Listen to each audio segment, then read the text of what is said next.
Hey traders and investors, it's Serge Berger here. Today let's have a look at the big picture as far as the US equity markets go as we're working our way through the seasonally choppy period here. At some point in October, we tend to see a bounce off of the lows.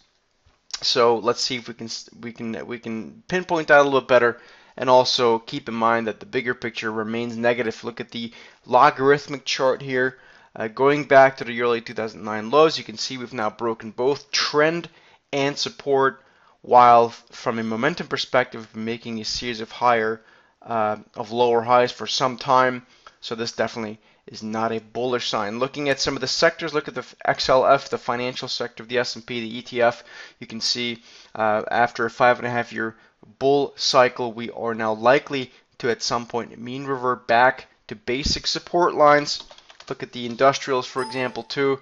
You can draw some very straightforward lines. These are not meant to be used for absolute risk management points, but just to sort of keep the bigger picture in mind that we, at some point, things tend to mean revert. Almost anything does in terms of financial markets. Particularly in the equities world, you get to see, in the indices, I should say, you get mean reversion back to trend lines all the time.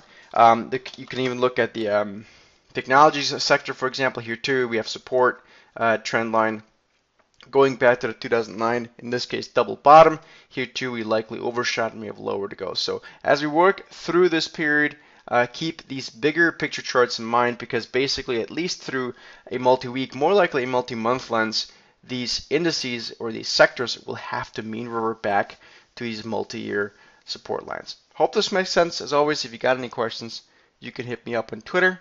My Twitter handle is SteadyTrader, and I'll see you in the next video.